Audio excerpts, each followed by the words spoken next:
¿Qué tal, amigos? El reloj marcó el tiempo, este es el tiempo de ciencia y nos da muchísimo gusto recibirlo como cada miércoles aquí, en este espacio para reflexionar sobre la ciencia.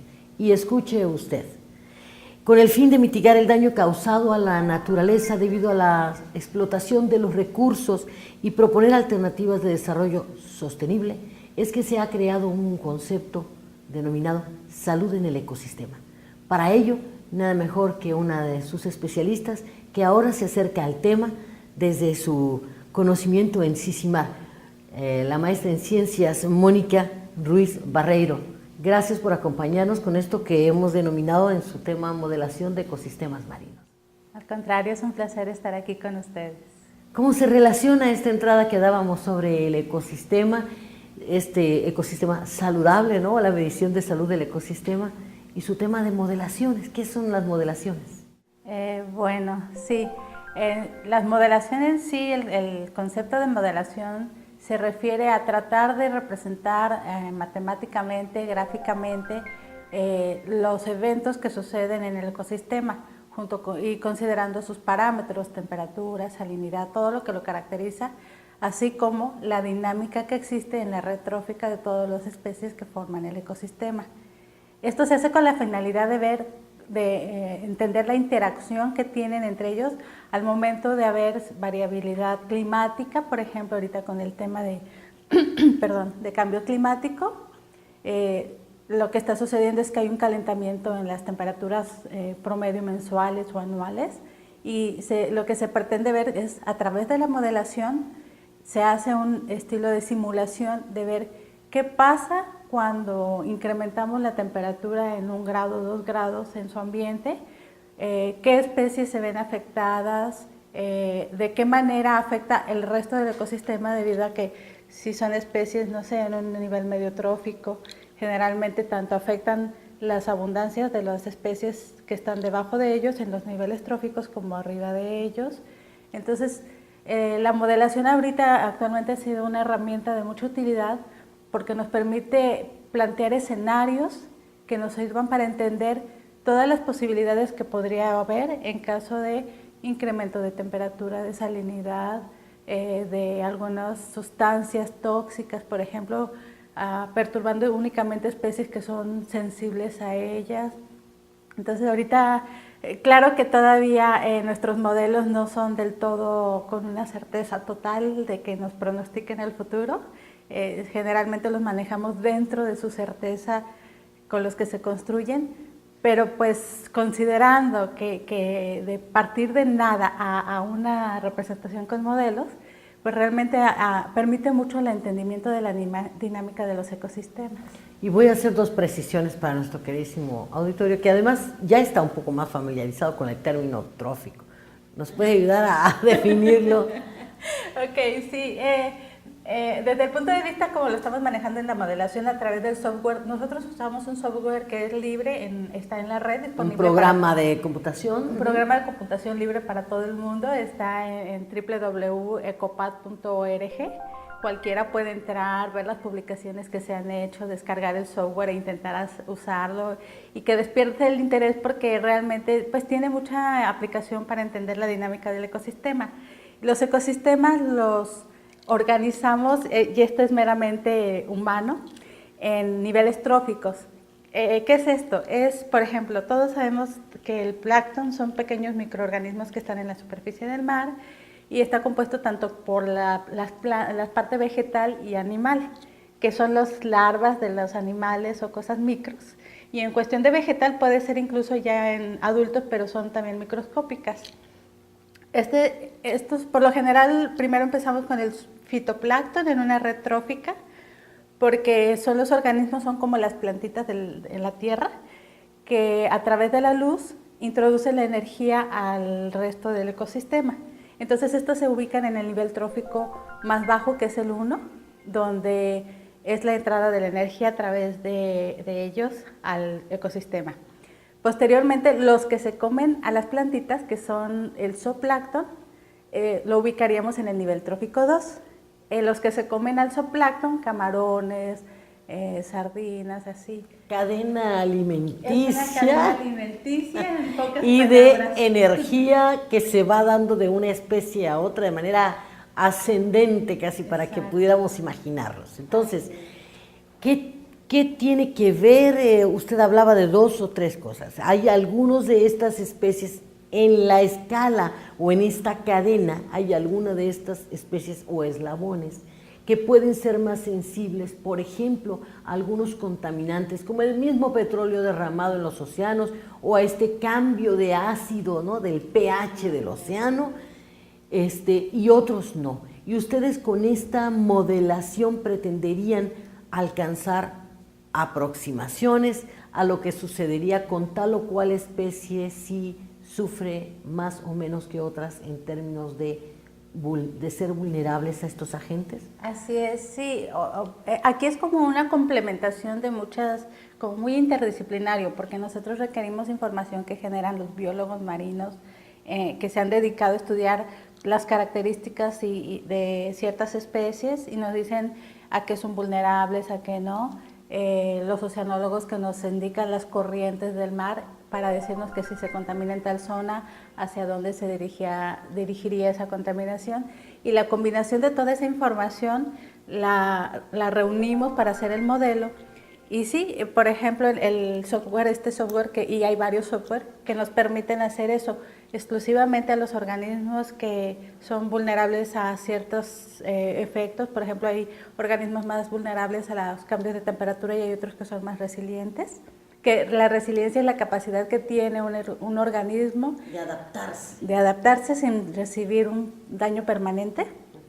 Entonces, ese tipo de perturbación se la generamos únicamente a ese grupo que estamos estudiando y vemos el resultado en todo el ecosistema. Bien, esto es fascinante, pero también muy útil. Y es útil, verá usted. Usted va a pensar que lo que Mónica nos está explicando este día no tiene nada que ver con su vida. Sí tiene que ver mucho, porque en el mar, a decir también por algunas de sus líneas que nos ha hecho llegar, está, según su visión, el alimento y yo le agregaría el agua del futuro del planeta. Entonces, ¿para qué hacer estas modelaciones?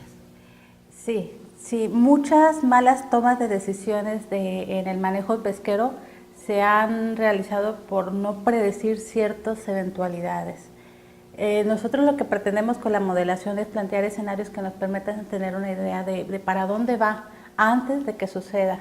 Por ejemplo, hay un evento muy nombrado que se sucedió en Perú como por el 70 sobre la pesca de anchoveta. Se conjuntaron varios factores de que hubo una abundancia masiva de anchoveta, por lo tanto se invirtió demasiado dinero en ampliar la flota pesquera. Era una flota, el esfuerzo pesquero era gigante ahí, era a nivel mundial de los más altos. Había mucha abundancia y cada año aumentaba y aumentaba, entonces se incrementó más. Había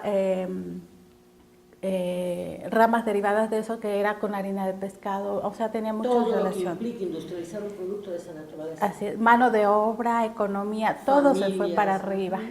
Y no se previó que podía ocurrir un evento del Niño juntamente con otros factores que sucedieron. No se midió qué tanto podría impactar un evento del Niño en la pesquería. Se siguió pescando en la misma cantidad abundante y la colapsaron a la anchoveta a tal grado que toda la industria se vino abajo.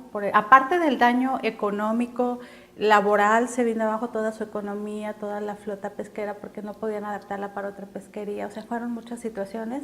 El ecosistema se vio muy afectado porque también la anchoveta es una especie intermedia en el nivel trófico y de alguna manera pues los que comían de ella también murieron y los que ellos comían se vinieron para arriba, que no eran especies comercialmente beneficiosas. Entonces, ese tipo de eventos son los que se pretende frenar o evitar que suceda nuevamente con la modelación, tratando, y más ahorita con el cambio climático, que no sabemos realmente en unos 5 años exactamente cómo van a estar las condiciones ambientales y de qué manera van a verse favorecidas algunas especies u otras, y que todo esto es una generación de economía, de empleo social, o sea, te impacta en todas las áreas de nuestra vida, desde que si hay, no sé, cierta contaminación porque, por ejemplo, ha habido casos de que la marea roja es la que genera también intoxicación y es hasta para el turismo, o sea,